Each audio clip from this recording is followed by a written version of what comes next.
Good morning, friends. Welcome to our Thursday of Inner Renewal Week here from Ananda Village in California. We have a topic today looking at communities and how to found them, why, the community lifestyle, how that can help us. My name is Atman, and with me today here at the temple is Sundara. And joining us remotely is Zach, who serves in the Camano Island farm, one of our newest expressions of community. So let's begin with a prayer. Heavenly Father, Divine Mother, friend, beloved God, Jesus Christ, Babaji Krishna, Ahire Mahashaya, Swami Sri Yukteswar, beloved Guru, Paramahansa Yogananda, saints of all religions, we bow at your feet. Divine Mother, thank you for these teachings of self-realization. Help us to practice them deeply. Help us to understand them.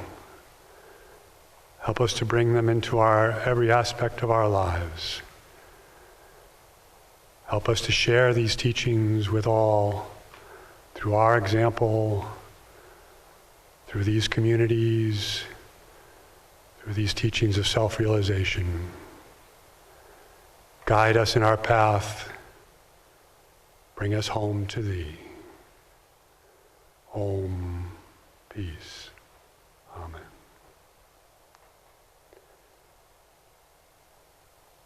Yogananda had a world mission to bring the teachings of self-realization, and one of the aspects of that mission was something that is a somewhat unique expression, and that is the need for spiritual cooperative communities.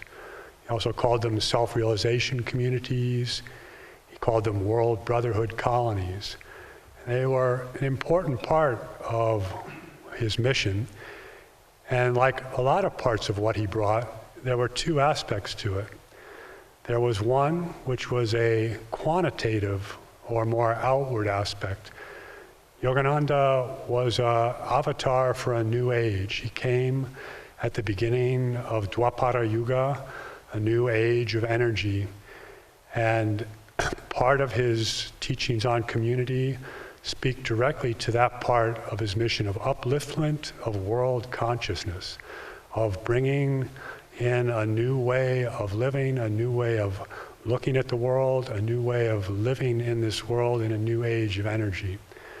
Another aspect of his mission was, of course, we could say it, the more qualitative aspect, the guidance and upliftment of individual souls, such as you and me and others, individual guidance in a path of self-realization.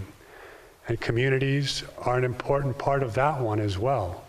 In the first part, we can look at it as our participation in communities as serving our Guru Seva, serving that world mission of upliftment of consciousness.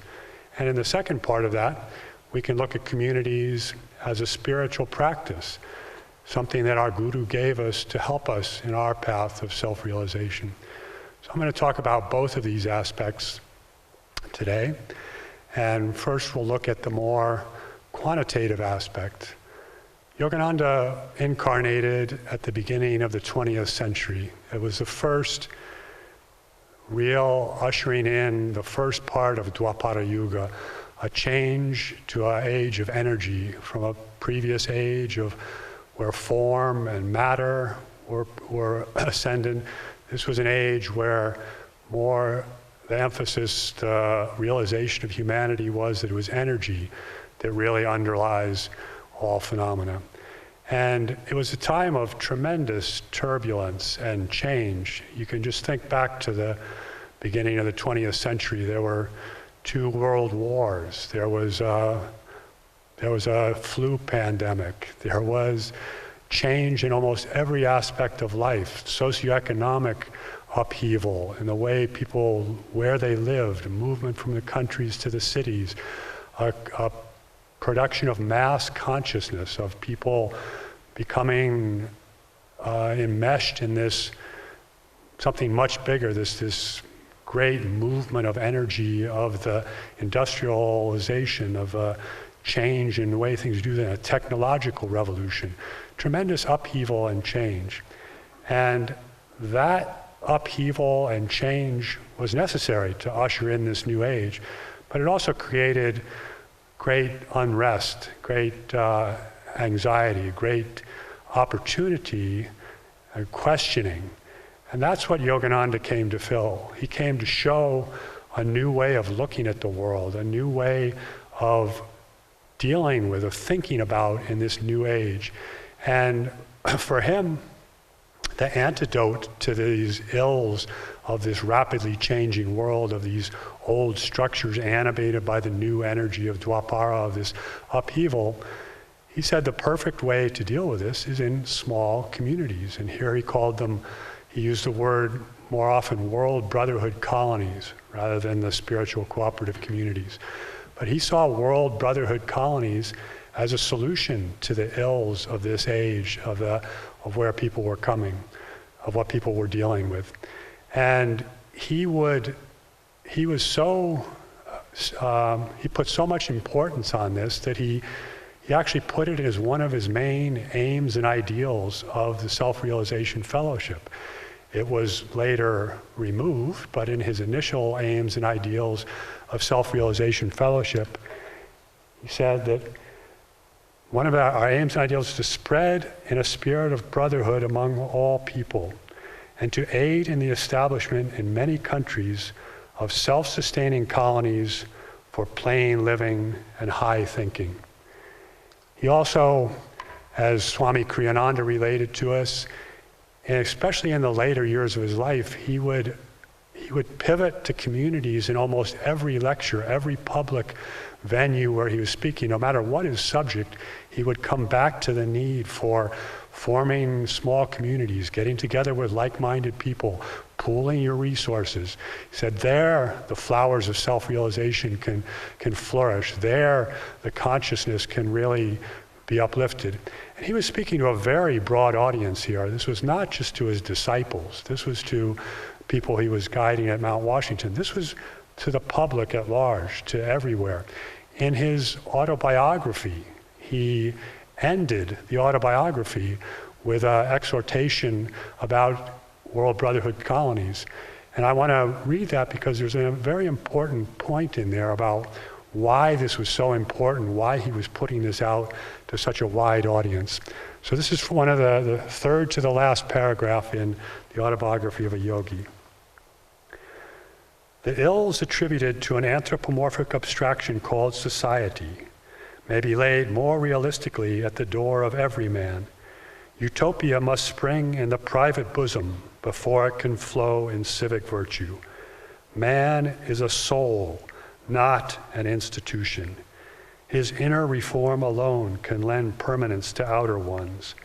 By stress on spiritual values, self-realization, a colony exemplifying world brotherhood is empowered to send inspiring vibrations far beyond its locale. That part, just a small group, bringing it together can have effect far beyond its locale. And he knew for these ideals, this sea change that he was bringing, these ideals of self-realization, to really take hold, it would have to be demonstrated, it would have to be seen, and it would have to be coalesced so that it could be broadcast and brought out to a larger population, a larger influence on the consciousness. Not that everybody would live there, but because it would be an amplifying and have effect far beyond just those people was doing. He also, if you can imagine, he finished his autobiography right at the close of World War II.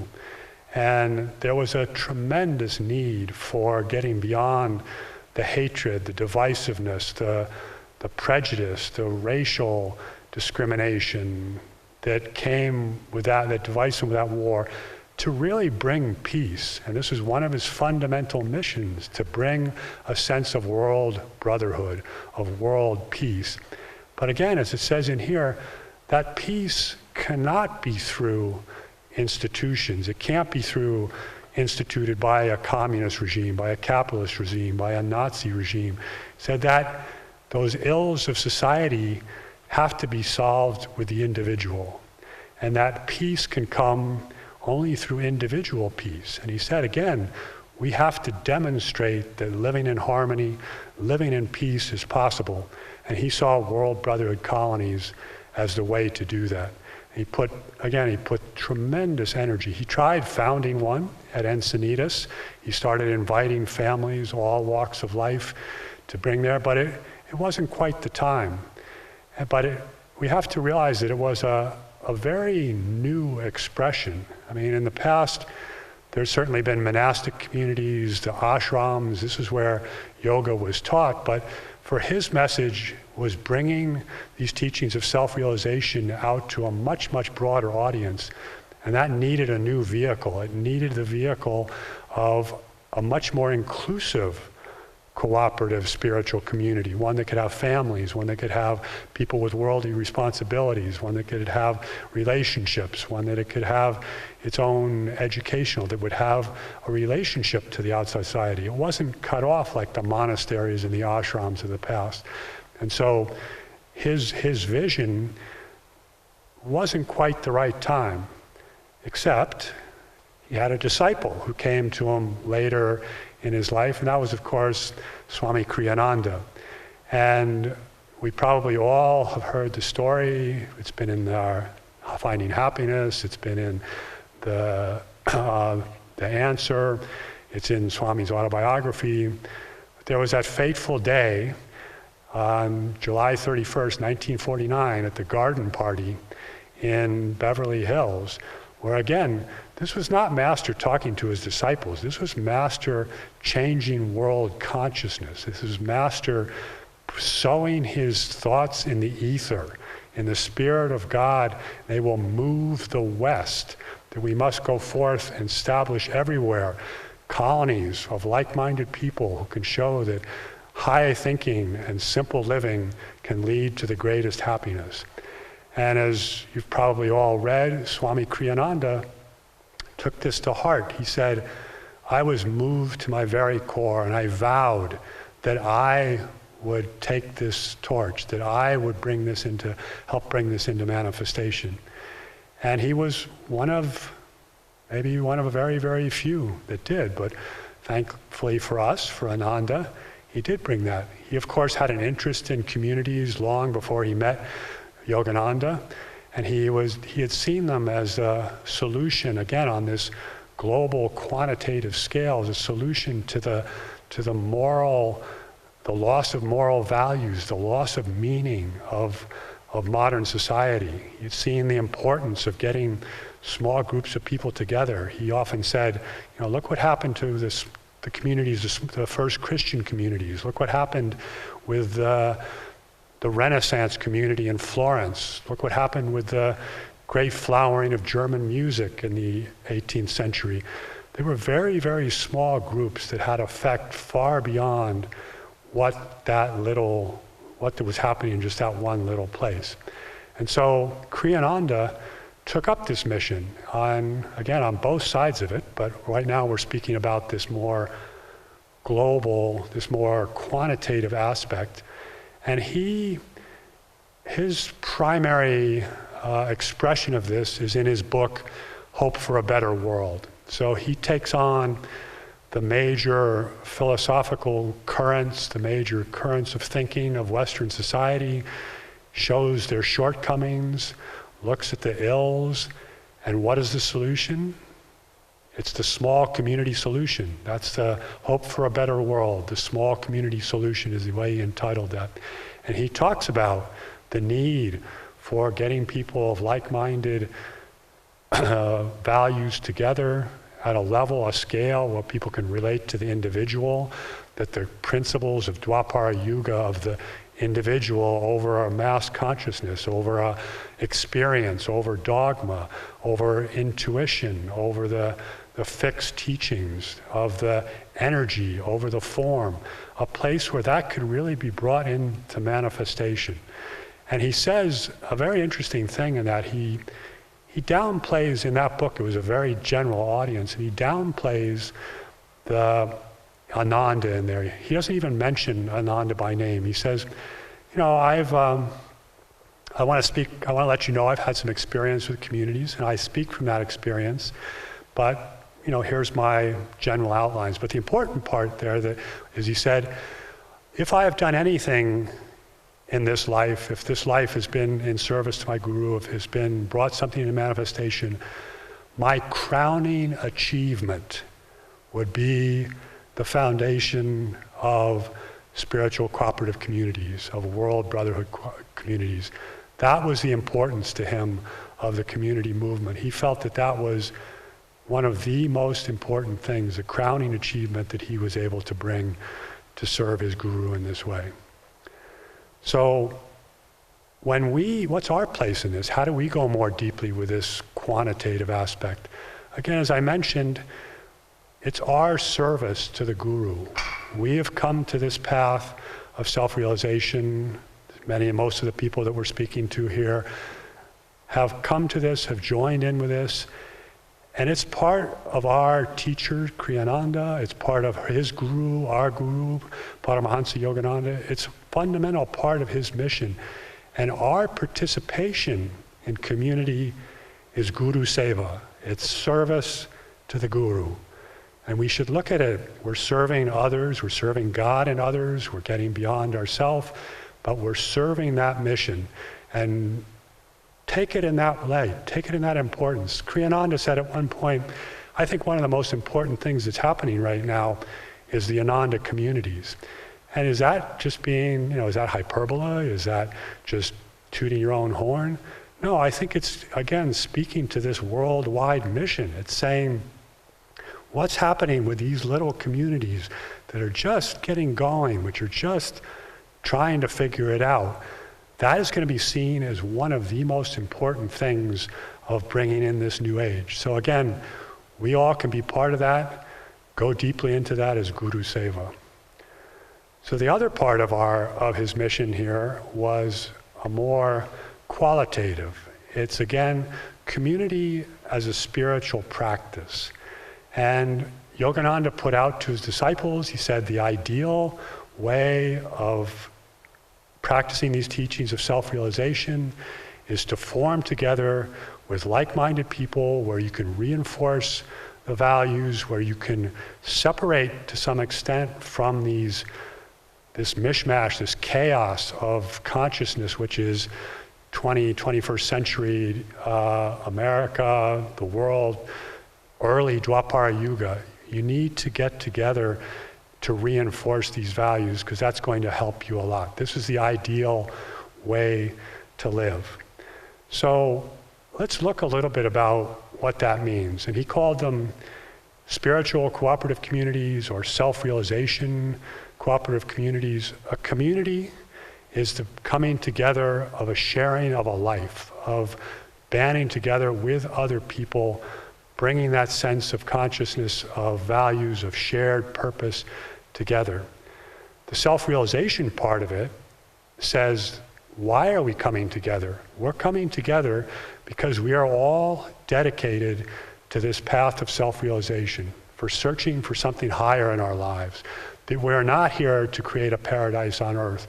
We are here to move forward on self-realization.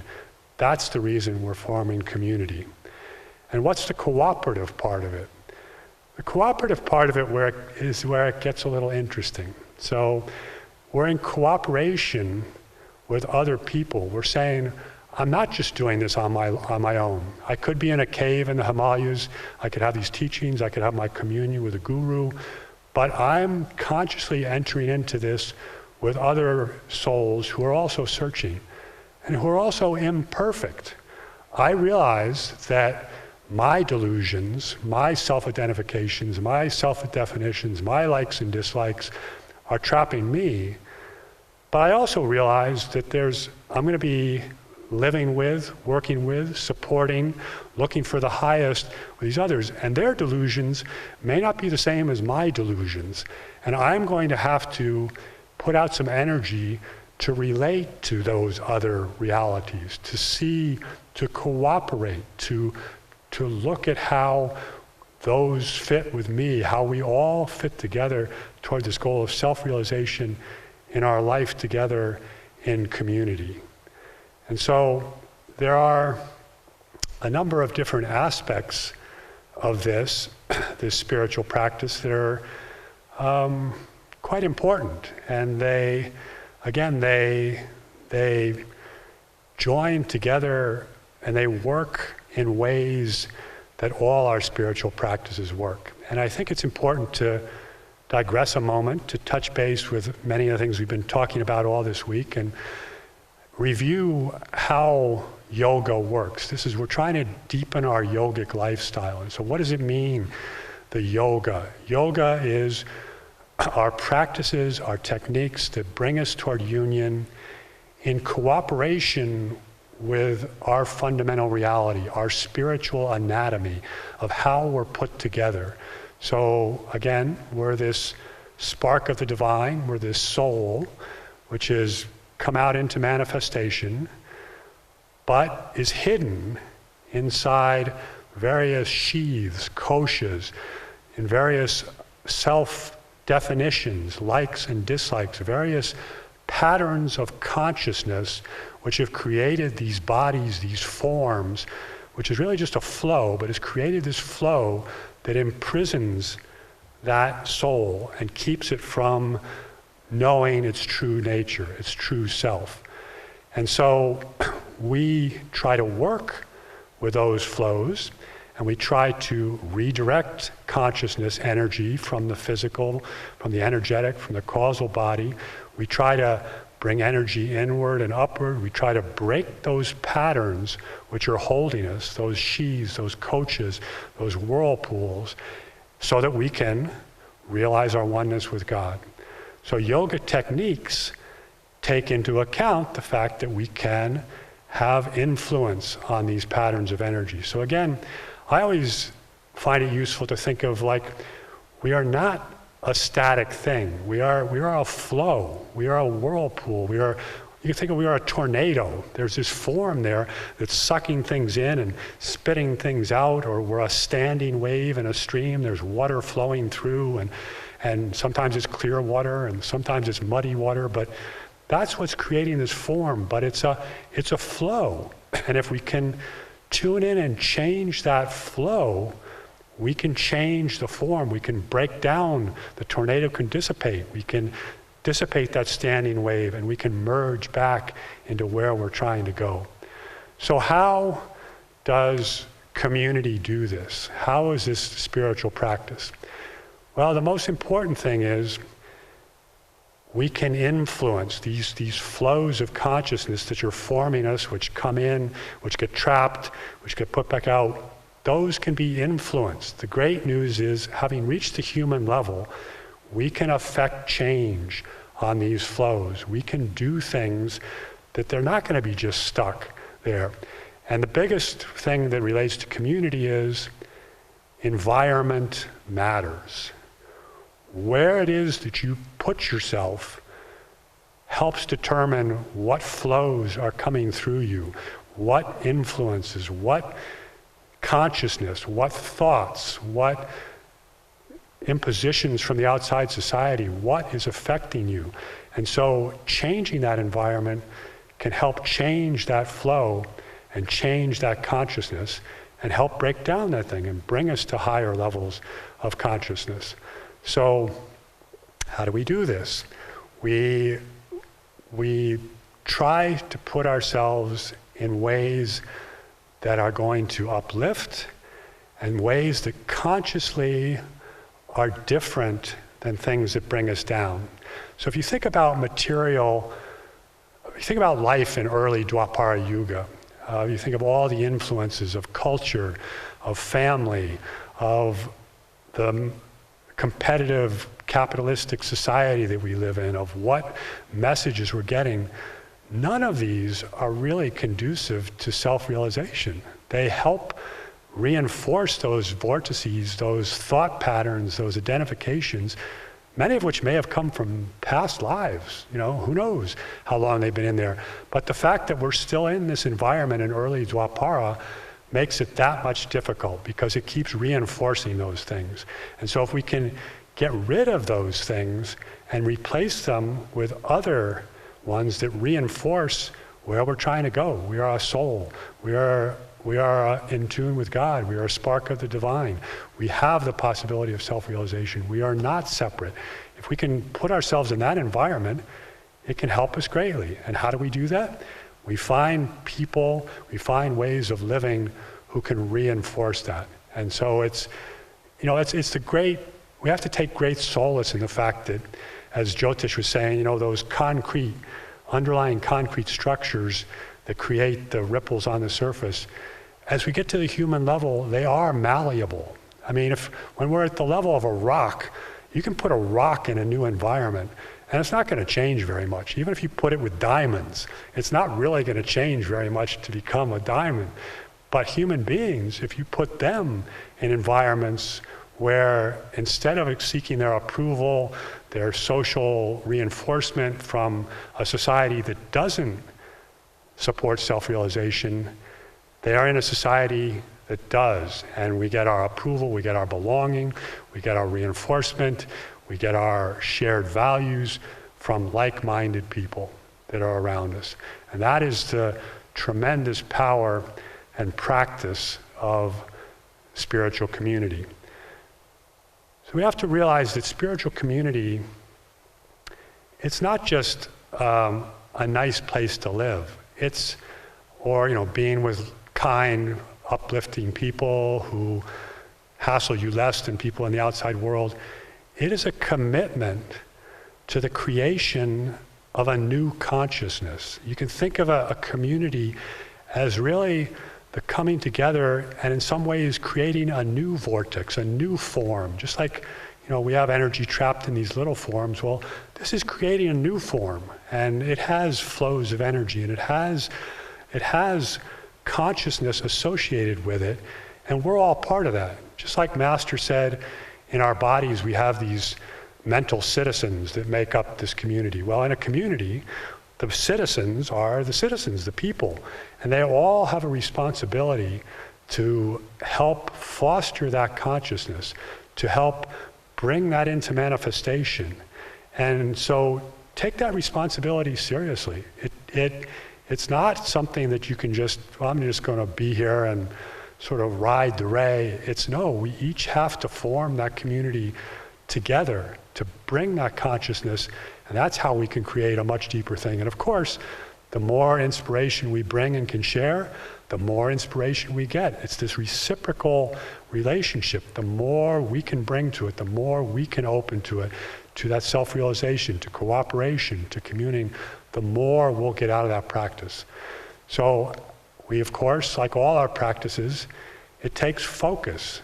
You have to stay focused on what we're doing in community to really make it work. And it's, again, this is where the world pulls. It's like, I just have my life, I just have my apartment, I'm living here. Yeah, I might be in a community, I might be in the virtual community, but no, why am I doing this? I am focused on self-realization, and I'm going to bring that focus to all my interactions, to everything I do in community, everything I'm doing with all these other people. And it's like, we've been given the practice of affirmation. And affirmation is a conscious repetition of thought patterns, speaking of qualities, of values that we'd like to reinforce, that we'd like to bring into ourselves. Well, in some ways, community is that affirmation. It's that affirmation of self-realization. It's like all that we're surrounded with affirms that. So it's, when you live in a community, you can have pictures of the gurus everywhere. You can have uplifting things in your physical environment. You can start meetings with prayers, because we are living that. We are bringing that thing in there. We can talk to each other by saying, Divine Mother would really like me to express this, or I'm trying to tune in to what my guru says. And so living that can be this constant affirmation that helps each other keep a focus. Because like with all our spiritual practices, it's sometimes difficult to maintain that focus. In Hong Sa, our mind drifts. In community, sometimes our focus drifts. But to other people, we can help bring it back. We can help bring that focus together. It also takes a lot of energy. So just think, we're going against millions of lifetimes of evolution that have created these koshas, these shis, these definitions we're trying to get out of.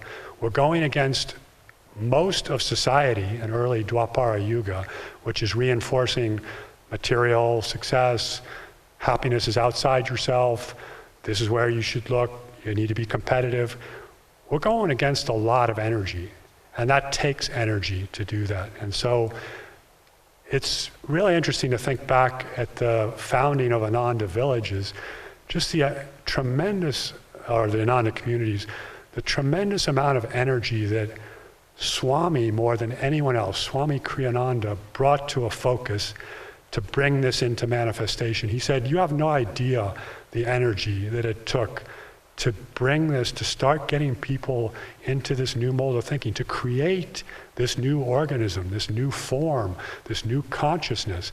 It takes tremendous energy. And now as we participate in community in whatever form, we have to bring that energy to it as well. It's, it's pretty easy sometimes to just say, oh my God, I can't keep up with this, and I'm just gonna, I need to sink back down. And that happens. There's a certain inertia, and I found it in myself. Sometimes I'm left alone, and the practice just isn't what it was. I mean, I had a meditation practice for many, many years before I came to Ananda, but it was solitary, and I was there on my own, trying to put out that energy. My practice took a huge jump when I moved to Ananda village, when I could tap into that other energy flow, that other reinforcement of what I was doing. So it's important. Bring your energy and help feed off that. Keep that energy going with other people. There's another part that Jaya was talking about, and that's perseverance or persistence or willpower. It takes willpower in all our spiritual practices. Community takes willpower. And again, if we remember what the definition of willpower, will is energy plus feeling directed toward fulfillment.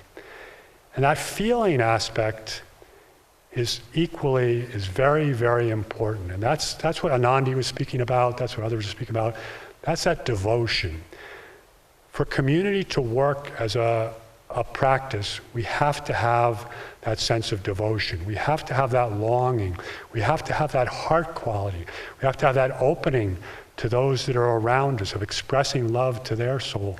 We have to have our eyes on that goal of where we're going, back to the divine, and keeping that feeling quality flowing. Because what happens if we lose that? We move into a downward pulling spiral. And believe me, community can push your buttons. And all those who have lived in any kind of community, even just a relationship, know that sometimes you just go, why am I doing this? Why am I here with all these people? These people are the bane of my existence. Why do I have to share with them? They're creating all this conflict in my life. Well, guess what? That's the practice. But if you tune into that negative thought about, it's a satanic pull. If you tune into that to say, these are the problems, it's not going to work. We have to keep that devotion, that love, that upward aspiration to say, no, these people, this rubbing together in the tumbler, as Jyotish talked about it, that's the practice. That's why I'm here. I have to thank God and Guru for these other people. And so to keep that devotion. It's also important to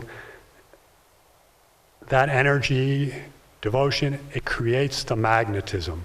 And so the stronger that we can create this community organism, the more magnetism it's going to have to bring what the true source of our self-realization is going to be. It's the grace of God, the grace of Guru, as we talked about, the 25% and the 50%, that's really going to help us. But what can help us? Creating that magnetism of a strong flow, a strong focus, that's going to make it easier to draw that grace. And again, when I moved into a community, the change was radical from my practice by myself, when I was able to connect, to look at that portal, to channel that had been opened by the magnetism of this community. And lastly, the community needs renunciation to really work. And if you look at, community can have many different aspects, and it can have many different levels.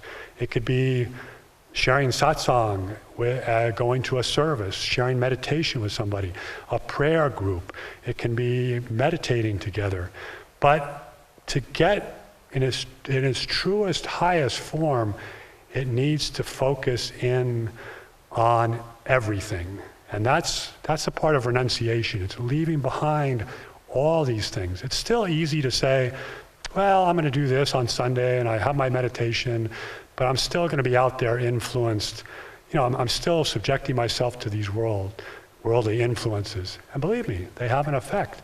And so the strength of community in its highest expression can be a renunciation of all that, to really looking at every aspect of life is brought together, is brought into focus with that highest divine, in sense of cooperation with those who are doing this with me. And that's what can lead to its highest power. And even to the point of the physical place. I mean, you can have community, Sundara is going to talk about this a little, you can have community that's not local, it's not centralized, it can be other places. But there's also a power of a place. You can bring a vibration and infuse the vibrations into that place. Ananda Village is such a place. People come here, they can feel it. Mount Washington was such a place. You can feel those vibrations, just like you have vibrations in your own meditation room. So really consider moving it to the highest level that our Guru gave it, which is complete renunciation of all other things, complete focus, all aspects of life, sharing together in this upliftment. So friends, I invite all of us to join together in this great adventure of community, both as a key way to serve our Guru's mission, as Guru Seva, as uplifting the world, and as a technique for our own self-realization. The potential is infinite. So we'll now have a talk by Zach, who is going to speak on his experience with community in the Camano Island farm. Hello, everyone. This is Zach from Ananda, Washington, and I'm talking to you from the Blue Lotus Temple here. And maybe as an activity for myself or for all of us, since we're pre-recording this talk for Inner Renewal Week, I just would like to invite us all and all the people in the room with me here who are kind enough to join for this talk to just let's enter this moment together. You guys will be watching this in about a week and a half, but we can still enter the same eternal moment of God right now. Let's just take that moment.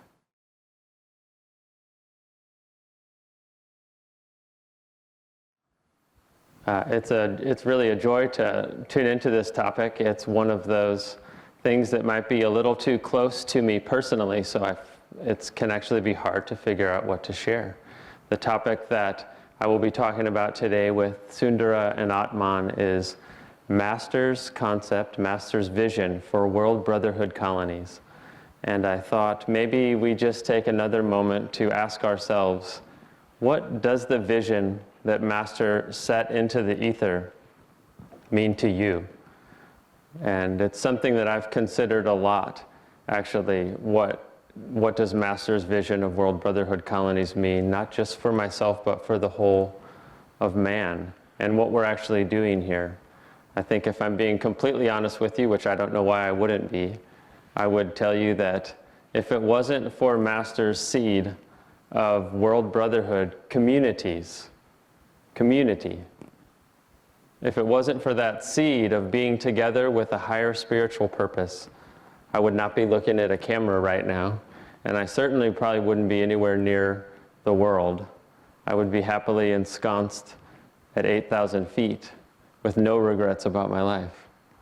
But something interesting happened to me, which was after about 2 years of that reality, we started to tune into Master's vision of World Brotherhood Colonies. And it was about my second time that I was able to visit Ananda village that when I started to realize these people are real and this is sincere, that I knew I couldn't run from the world anymore, that I had been given this grace period of realizing my community with nature and life, but now I needed to realize it with people also. And it seems that ever since then, we have been given the work, given the task from Master, and very much on fire to do it, of creating a spiritual village on Camano Island in Washington.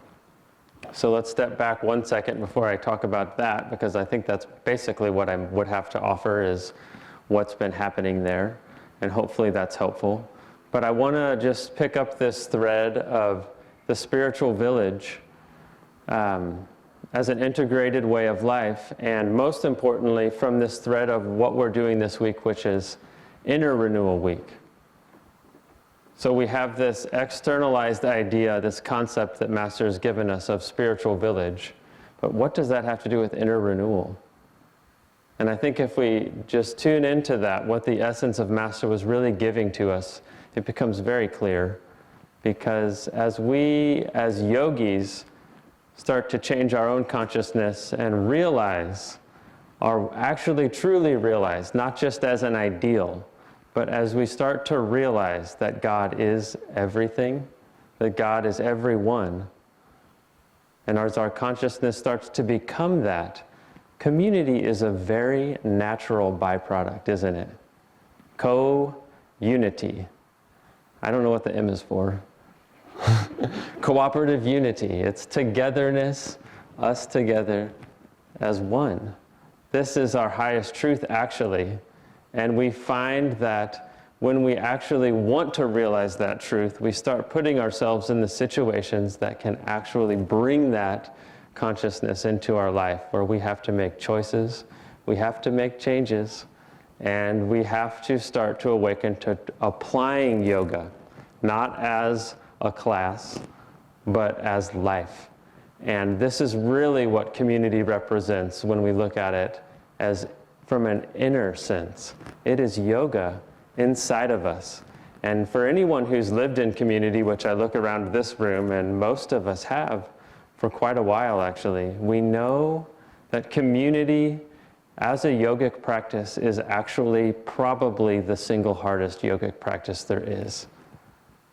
That when we give of ourselves and we put ourselves in living situations with all these people, and we put ourselves in a completely integrated life where we are confronted with our little self and we are confronted with the great self that includes everyone. And this is a battle that goes back and forth and back and forth. And this is our opportunity. We are basically right now at the very threshold of Dwapara Yuga and an understanding of why spiritual community is important. But if we flash forward, we know where we're going. It's not a future of Tokyos and Seattles. It's a future of simple living and high ideals. And when Master described how we should be living, he said, by land in the country,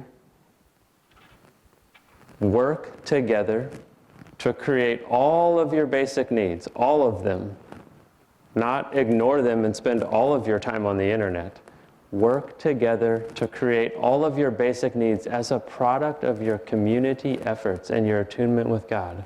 With nature, he said, find an inner harmony with nature that will be unknown that could never be realized by the city dwellers. This is where we're actually going. And if we read the time tunnel, we get to the very last chapter, and Swami takes us to what he calls the happy utopia. And it is the end of Dwapara Yuga. And I love reading that chapter. I glanced at it this morning for one brief second. I forget the dog's name in there, but because the dog can actually speak, and the dog writes words to communicate with the people. And I thought, what? And a Tulsi dog, our farm dog, is not that far off. He's pretty transparent. Whether he writes the words down or not, he talks to you very directly. So what we have is this direction. We could think of that as the Vedanta of where we know humanity's going. And what we have, each one of us who identifies with Yogananda, his teachings, Ananda, is the opportunity to choose to integrate this vision of community into my life. Not just as something I preach to people, but as something that I actually live. It's very, very real. That's the nicest way I could put it, I think. And it's also really full of joy when we learn how to get out of the way so that we can actually not think about ourselves first, but think about the greater good. See each other in a soul reality. So with the farm, which is now starting its 9th year, we have experienced some rather exponential growth in the last, I would say, 2 or 3.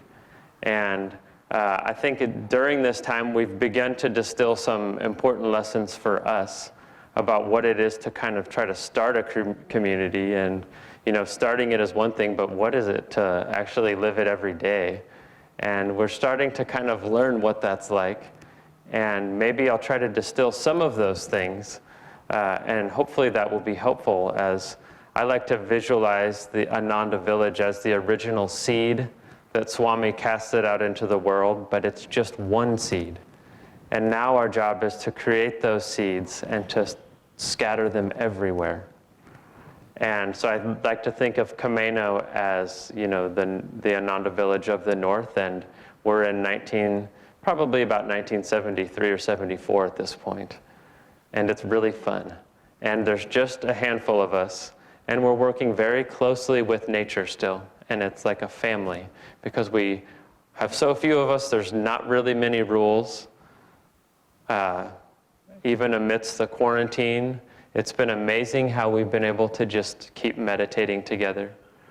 And because we live close to nature, and we're not surrounded by the news and what's happening, our reality has not really changed. I offer that because I think that we need to pay attention to the difference of what we put in our minds. There's many realities floating around. And they're all real when we accept them to be. But when we choose this true community solution, the world doesn't really matter that much. It really doesn't. We can be yogis, we can meet all of our basic needs, and we can find that as the other things of the world fall away, we are actually increasing in our sense of happiness. So in this process of living at the farm, I've begun to recognize that there's 3 kind of legs to the stool that always keep it balanced. And anytime one of the legs gets a little short or is uneven, maybe it's on too thick of a piece of mulch, a wood chip or something, the stool tips over. These 3 that we have now at the front of the farm when you pull in are very simple. One is that the farm is a homestead. The next is that it's a natural farm. And the last one is that the last and the most important knot that ties it together is that it's a yoga ashram. And what I've found with these 3 is that I have gone in myself back and forth between valuing each of them at different times. And any time my weight goes too much in one direction, it doesn't work.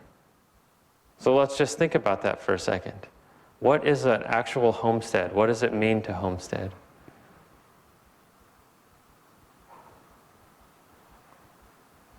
A homestead, this is the place Master spoke of that was committed to empowering ourselves in our own relationship with life to live in this world. That we do not depend on the rules of the world, on the ways of the world. We're not worried about coping with this world. We are actively creating the solutions by our very own lifestyle. And so one of the things that we've done as a farm is we've made it our mission to create every basic need that we can, not because we're scared of what's going to happen in the world, not because it's necessary or else we're going to be doomed, but because it's actually so much fun. And this is a big twist. We can have an agrarian consciousness in our mind that says it's so much work. Why would you ever want to go back to that? What we realize is that in the simplest things, in growing your food and making your medicine and having an attunement to nature so that you know what to make and at what time to make it. Right now, what are we doing? We're harvesting nettles. It's the tonic of spring. It has every trace mineral. It's like the seaweed of the earth. I could give a whole talk on nettles. But that's not the point. The point is that right now, this is what Divine Mother gives us. And as a homestead, we're committed to living that first and foremost in our own life. That gives us power. And when people come to the farm, they feel it. They feel that real people are doing real things, and that is very uncommon in this world right now. So that I want to really emphasize is that choosing to do the simple things together is one of the most powerful choices we can make. The world will always tell us it's more important to be out here and over there and doing this and doing this. What if we, as a community, chose to be a family first and to meet our needs together first, and then from that, learn how to create true abundance and become a real natural farm? And so this becomes the second pillar. The homestead is our practical relationship to life. It's our commitment to living with Divine Mother as she has manifested in all of creation. And then we move into being a farm. And so now we reach a point where we say, okay, our attunement is enough that we can actually share this, that we can actually farm in a way that's completely universal, that it could travel time, space, civilization, culture. It does not matter. We don't need machines. We don't need chemicals. It's just our own hearts, our own hands, community, and nature. And this is true agriculture. And if people understood this as the foundation of culture itself, we would have a lot of farmers in this world. But I can't blame anyone who drives past the fields in the Central Valley of California or in Skagit and says, I don't want to be out in that field. That looks terrible, because it does look terrible. And in fact, we will look back and realize it is quite terrible. But that can be a prod for us to wake up and to farm in a real way, and to have a relationship with life that isn't defined by jobs and work and all the rules of the world, but rather is defined by yoga and community and nature. If there's one lesson we should be distilling right now from this extended pandemic, it's that we need to grow back to the source of life. It's that nature is the source, and we are a part of that, and we can help. But if we remain passive and think that our life now only functions through online mediums, and we alienate ourselves from being as a part of Divine Mother's plan, that doesn't actually feel that good. And we're going to have to realize that too. It has its place. But nature right now is calling us to come home. She wants us to choose her. And whether we choose her right now or not, this is the future decision for everyone to make. So this is the natural farm part. We're committed to farming in a way that honors nature first and foremost with the love of our own hearts. So I could again talk about that. We don't till. Our first and foremost priority is to give back to the earth and know that in giving, in mulching, in planting, everything we need will come right back to us. We don't have to figure it out. It's actually extremely simple when we get down to the heart of how to work with nature. Very simple. And the final kind of leg of this stool that we need to stand on is the knot that ties it together. Because we can have all these ideals, and there have been many places that have.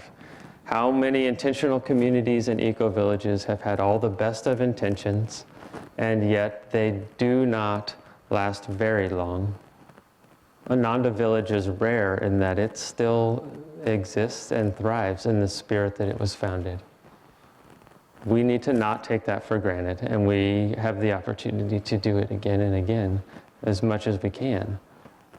That knot is God.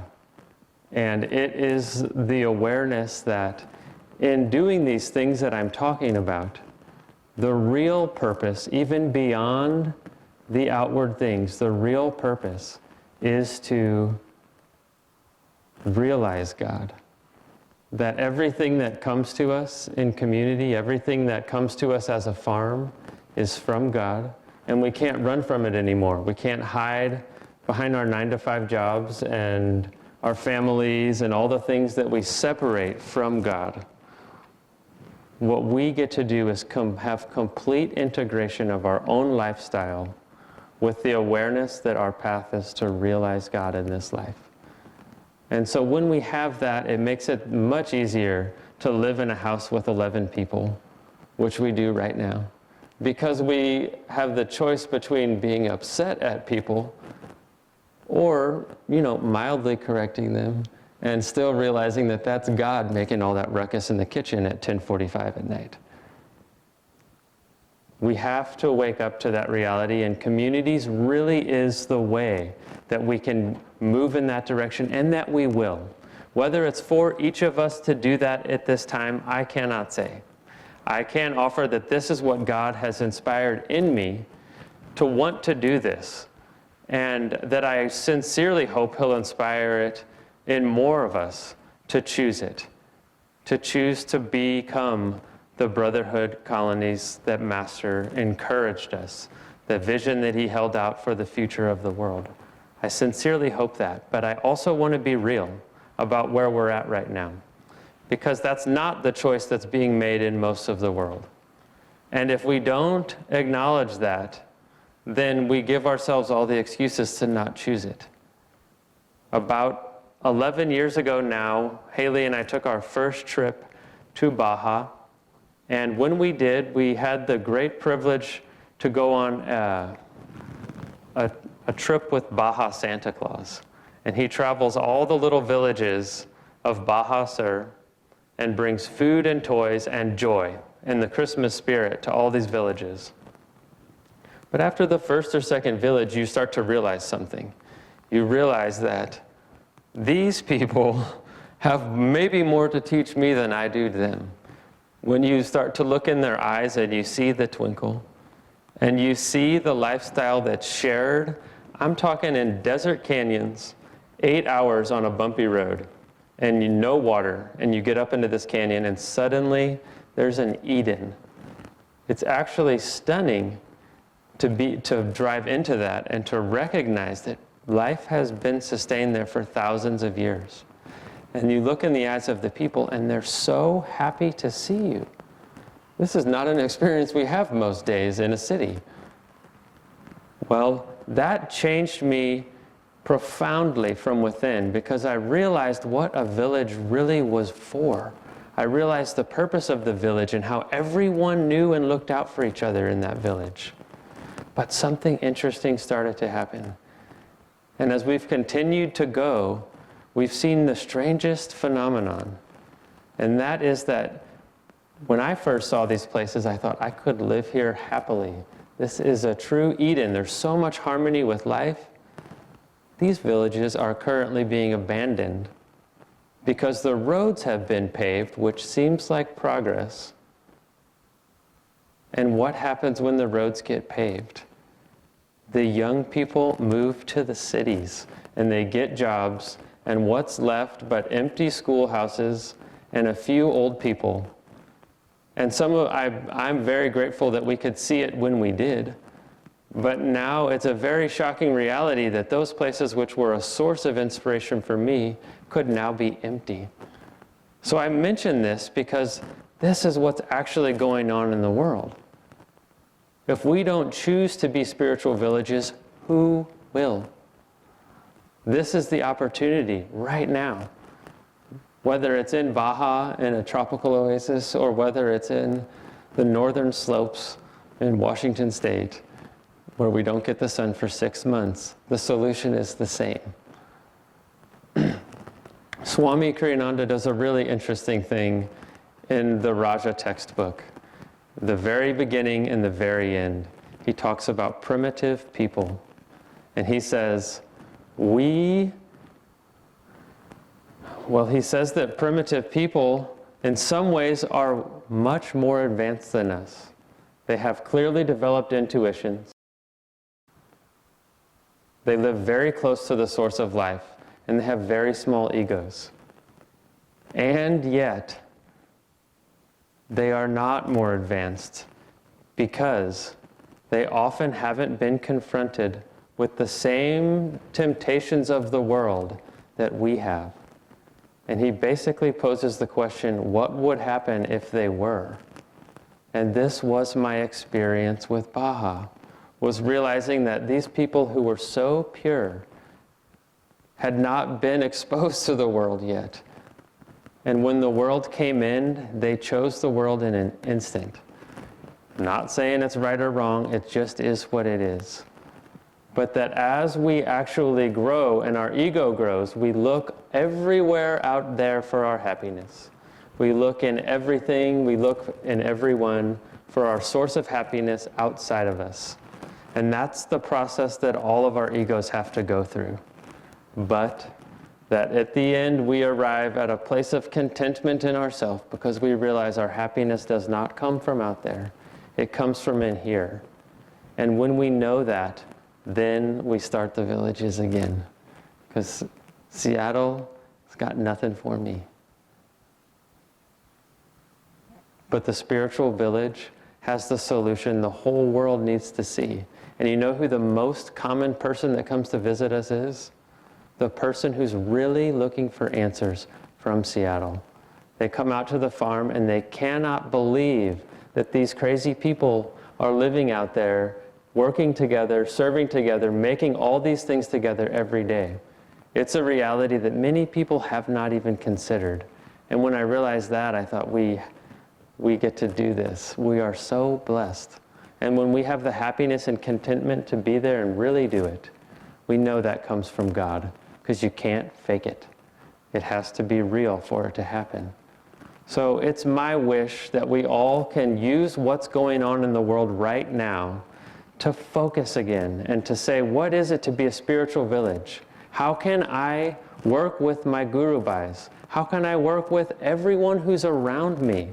All of our community on Camino, it's the people at the farmers markets. It's all of the people we know. It's all Ananda. How do I serve them? That is the real essence of community, is to stop thinking about me and what I want out of the world and to start thinking about how I can actually help. And so I wish us all luck in the task of integrating Master's vision ever more deeply and ever more perfectly into our life. It is a wonderful opportunity. And in this moment, I realize how honored and blessed I feel to have the chance to do it. And I hope we can live up to what Master has given us. Jai Guru. Thank you so much, Atman and Zach, for your inspiration. Zach, when you were speaking of the seed community of Ananda Village and trying to spread these seeds, it just reminded me that you both and all the speakers this week I think we all felt this, we were re-inspired by that initial seed of inspiration that brought us to Ananda, to Master's teachings, and to these communities in the first place. And it's that seed, when we can re-sprout that seed, that is really the initial and one of the most important aspects of World Brotherhood colonies and how they can be spread. I remember before I moved here to Ananda Village 13 years ago, I was in an intentional community of sorts. I was in college, but it was an alternative college. It was called Warren Wilson College in North Carolina, Asheville, North Carolina. And it was unique in the sense that besides traditional academics, every student had to work on the campus and do service. And so it really created an intentional community feeling, as well as we grew a lot of our own food. We had community meals. We had yoga. There was a big push for sustainability. There's trails throughout the campus. Even the dorms were not these kind of block-like buildings that you would see in traditional universities now, but they had a chalet-looking feel to it. So just the structure itself just had this beautiful community feel. And for me at that time, I was really into environmentalism. And so coming to Warren Wilson College in this intentional community was really, on an outward sense, I thought, I've arrived. I've gotten everything that I've wanted. This place has everything that I'm looking for, all my ideals. And it was later in my college years that I started reading, getting back into Master's Yogananda's work, Autobiography of Yogi, and some of his other books. And so in 2007, I came out to work at a summer camp in the Northern Sierra, and I visited Ananda village, and I did karma yoga for 3 weeks. And those were the 3 most significant weeks of my life, I'd say.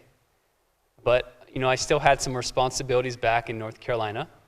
So I had my 3 weeks of karma yoga, went back to North Carolina, and that community that I love so much just paled in comparison to the glowing energy of the village.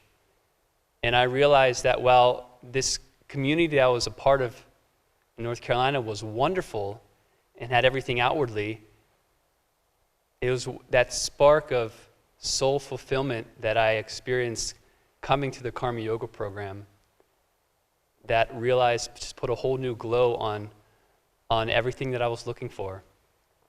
And I realized that even my ideals of environmentalism shifted, that all the outward change that I was looking for really begins with the inner change. And to have a community where we can support that inner change, as Gandhi said, we must be the change we want to see in the world. It really begins with us. And so my topic today, or our topic today, is this idea of how to start World Brotherhood communities, why and how. And I'm going to be speaking more about the how, really how Swami did it. If we were to be giving this talk of how to start a World Brotherhood community, and we're just going to give it to maybe people who aren't necessarily watching this broadcast, maybe non-devotees, just non-spiritual folk, they might see this flyer and think, well, he's going to talk about the logistics of building community, what it's going to look like infrastructure-wise, you're going to get the land, payments, water, all of these material things that, of course, are important. But the how Swami did it, is much more important. Because, yes, Swami had to learn how to build the infrastructure of the community. He had to often go to San Francisco and give classes and to pay for the mortgage and the loans he had out. But more importantly, he had to figure out how to work with people's energy and having that energy flow towards the ideals of the community and what his ideals were. Because those ideals that he had, he was not going to compromise, because he got those ideals from Master. And as Atman was saying, it was when Swamiji was 15 years old that he first had an ideal for communities. And it wasn't until he met Master that those ideals came into more of a focus on why community is important.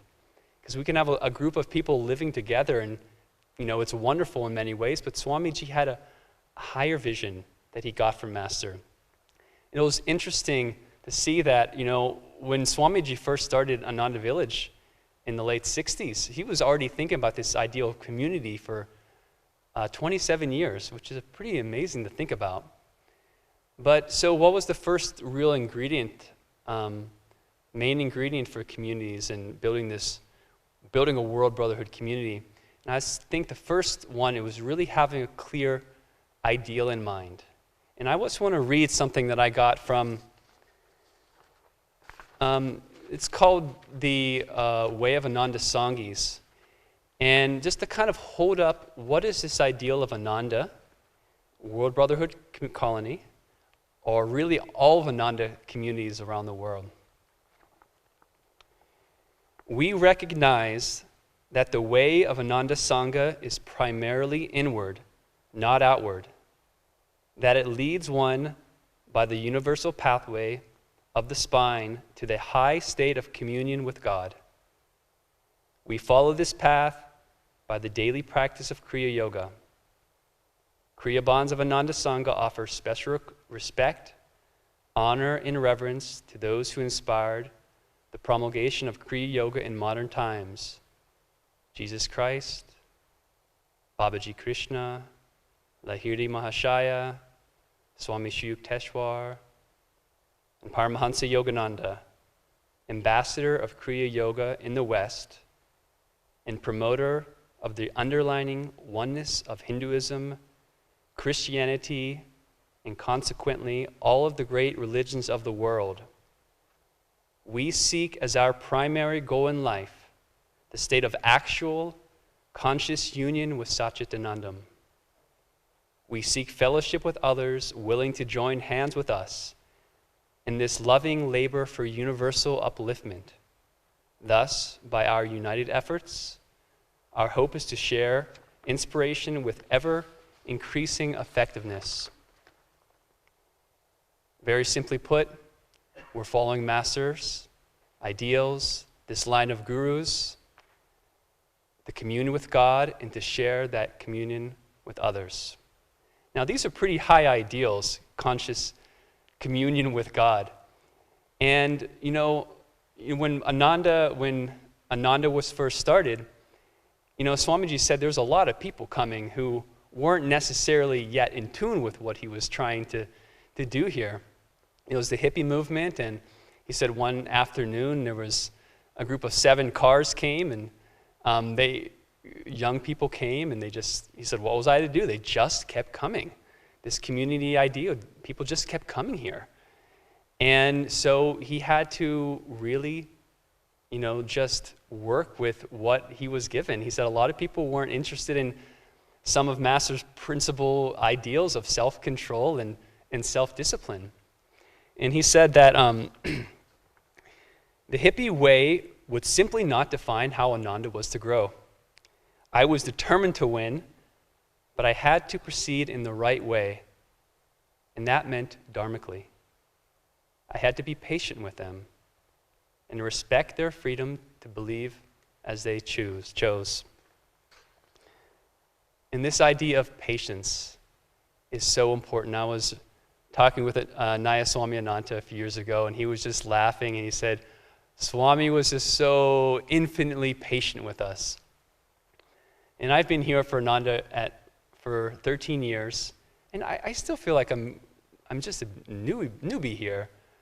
But looking back at one of my first kind of group interactions with some younger people and some of the ministers, we were having a Friday evening, and people were telling stories, and they were really uplifted, and they asked if I wanted to tell a story, and I just tanked the energy. My story was down and depressing, and there was like this silence. And one of the ministers just was very gracious, and, oh, thank you very much for sharing. And I didn't realize until my friend afterwards said, man, that was really heavy. But there was just so much patience there, and I just look back at these times, I've just, in my own mind, just stumbled again and again and again, but it was just the patience, because a seed doesn't go to a tree overnight. It takes that process of growth. And one of the fastest ways, patience, fastest ways to God is really through that patience. And so Swami just really had to have that patience in the beginning when there was maybe not as much clarity from the masses coming to Ananda, but now there's a lot of clarity. But that patience obviously must still be the same. But when, Swamiji had to be patient and constantly holding up these ideals, there's always a sense that, you have to just really work with people where they are and starting to truly try to create that community by getting that community involvement in decisions and things that are going on. Swamiji would often, we read in the New Path how, or maybe it's not in the New Path, but it was about the book, The Path, how he would, often be reading chapters of The Path when he was writing it and just say, what do you guys think? And just wanting their feedback, and oftentimes, putting that feedback in there. That's a big part of this living in community. And I was really shocked when I first started working at Crystal Hermitage Gardens when I was about 12 years ago, within my first year here. Because I was working as a gardener before in North Carolina, right before moving here to the village. And, I just pretty much, I went to work and they told me what to do, and I did it. Go dig this, go put this up, and that was it. They're the boss, I was the worker. But as soon as I got to the Crystal Hermitage, there was a project on one of the last hillsides, right in front of the kitchen window. The hillside was more undeveloped. And Netri and Jivita just said, what do you think? What should we do? And I'm thinking, they're asking me for advice? I'm new here. And they were serious, and they're just really just working along the way. And you see that again and again. Let's really just try and get people involved. In religion in the New Age, Swami said there's this new concept that he said it wasn't anything that he had read in books before, but he calls it involvement management. And it's really this people in key positions working with more of a grassroots energy, and it should be in the state of balance and attunement for it to work really well. And I've seen that again and again, just trying to get that involvement from people and working, because good ideas can come from anywhere. And then the other thing that I'm really learning experientially in the moment now is just about 5.5, 6 months ago, my wife Nanda Devi and I were asked to help and serve with this new ashram idea here at the Ananda village. And because the Expanding Light retreat had been closed, it was this beautiful facility, and there were a lot of new wave, younger energy people just going from house to house, and let's get everybody together. And so we've been really the joy of how to work with people's energy and get it moving towards these ideals of Ananda. And I just see some of our ashram residents here with Peter Kretzman and Neha, and Peter has so much passion for the music. And when we sing together, it brings us together in this joy and uplifted consciousness. And Neha, who is our tech wizard, we recently had a Shivaratri celebration where it was just an amazing pull-off of how everybody was working together in the ashram. Technically, it was challenging. It was a live event, and it had to be coordinated with some of the other communities around the world live. And just see the energy working together. And, when energy when a river or water is sitting, it becomes stagnant. And so when we really look at how Ananda was built, it's all about the flow of energy and getting the energy constantly moving with a strong energy, getting ideas from people, being patient, working with people where they are, and just going towards that goal of what we're all seeking, because it's really the joy, the inner joy of God. And the more we can work with people and people's enthusiasm, how much more we can do rather than just trying to do these things by ourselves. And so another part of getting energy moving, I think, and this is one of the main components, I think, and this is where Ananda will always thrive when we do it well, is service. Getting out of ourselves. We receive energy, we receive inspiration from speakers, from the masters, from our practice of Kriya Yoga, but we don't want that energy to be stagnant. We want it to flow out of us. And a joy shared is a joy, the more we share joy, the more we get it.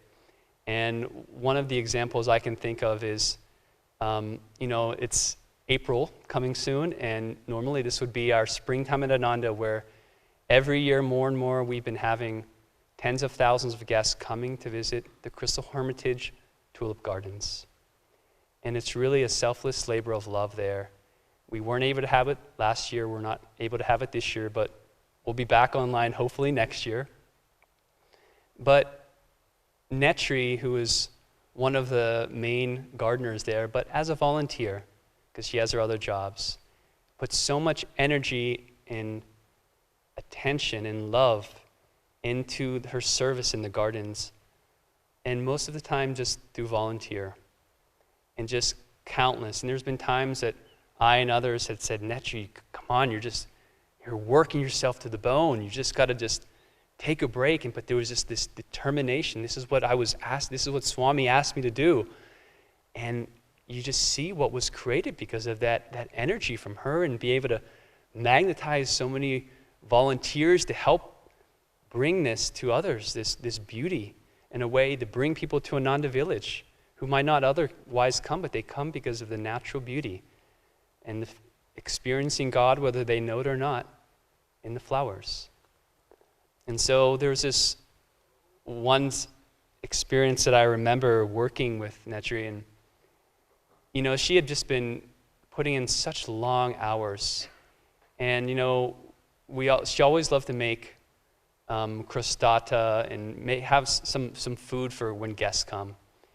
And she was about to make like 1,000 or 2,000 scones, maple scones. I said, Netri, you don't have to do this for people. The scones aren't important. That's an extra. You're so busy. You're tired. And she said, but people really appreciate it. And I was just so touched. And there was one man who came after that. He said, these tulips are wonderful, but these scones, they're out of this world. But it's just that extra energy of caring that we can serve others. There was a lady there's so many wonderful stories we can talk about the Hermitage and the gardens. But there was this one elderly lady who came. She must have been in her late 80s, early 90s. And she went into the dome at the Crystal Hermitage, and she said, I had a class with him. It wasn't Swami Kriyananda, it was Yogananda that she had a class with him when she was younger. She had lived in this area for her whole life, but never been to Ananda before. But you just hear these stories again and again, and it comes from this, as I said, how is Ananda built? It's built by Swami holding up these ideals, really knowing the why of what he was doing. It was being patient, working with people's energy, working with people's enthusiasm and strength, and trying to keep just a flow of serving God and others. I want to read this. We often think that one of the main disciples who was interested in communities was Swami Kriyananda, but there was actually another man. And when he was 90 years old, Yogacharya Oliver Black, who was one of Master's most spiritually advanced disciples, wrote to Swami for how to build community, start a World Brotherhood community. And this is just some excerpts of what he said, of what Swami said. Pardon me. Dear Yogacharya Oliver, thank you for your welcome letter. I am impressed by your courage in working diligently at this late time in your life to create a colony. More power to you. Most of our real difficulties at the beginning seem to be related to people. True, there were money worries. At first, I had to go out and earn most of what we needed myself. True also were the times when it looked as if financial disaster not only stared us in the face, but was preparing to swallow us. But Master always wrought the necessary miracles. In one case, saving our most important property with only 24 hours to spare. I've always believed that one essential reason we won out was that we always held to the Indian motto, where there is Dharma, there is victory. Another reason we won was we held to Master's dictum, be practical in your idealism. And a third was our own basic guideline, People are more important than things. The main principle that I found working was perhaps to work in cooperation with positive and supportive energy, and not to waste time and energy on those people who were either passive drifters or negative opponents. The most important factor in our success certainly has been the fact that every day since our beginnings, I've given the whole project to Master. And that's really what it's all about, giving it all to Master. We're not in charge of the community, it's Master who's in charge of the community. And we might think if we need to broaden our definition of community. It's not just a physical location necessarily, at Ananda World Brotherhood Village here, or at one of our Ananda colonies. We can create a sense of community wherever we are. And because we all have a work environment, we all have a gym maybe that we go to, and it's about bringing the universal principles of what everybody wants in life and sharing them with all to awaken that seed of their soul within them. And that's why this idea of giving is so important. And, you know, one of the most powerful things that we have in Dwapara Yuga is the idea of, you know, Sri Yukteswar called them space annihilators. And that's the internet. And we all have some Zoom fatigue, of course. But the virtual community and having satsang with people online is powerful. I was talking to a member of the virtual community, and I just want to write what she had written to me, because she was going through a very difficult time in her life, and somebody gifted her a subscription to the virtual community.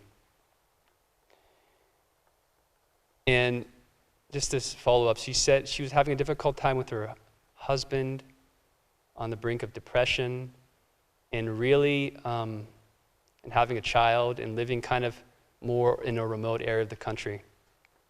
And she said, I can remember taking one summer to find many different churches for vacation Bible school, Presbyterian, Methodist, Catholic. I was really trying to find some place I could feel God's presence. I lived in a small town, and the best I could find for inspiration was the health food store. I wanted a sense of community at a church. Online with Ananda provided to me virtually.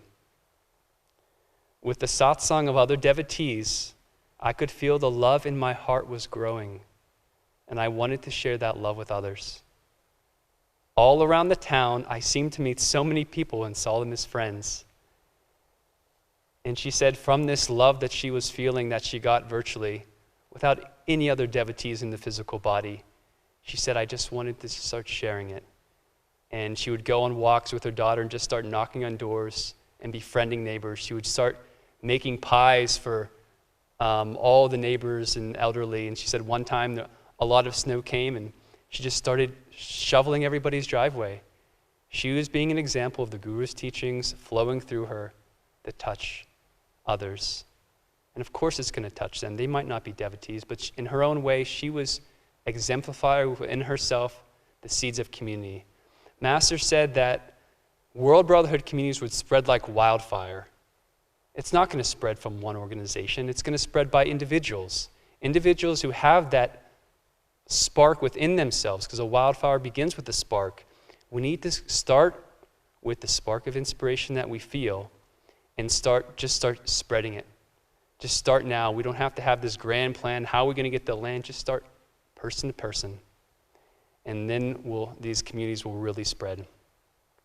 So let us now close our eyes and end doing a little visualization. Visualizing the spark of inspiration within yourself and that awakened love for Master, for the inspiration we've been given this week. And visualize that spark going out of your eyes, out of your hands, out of your smile. Seeing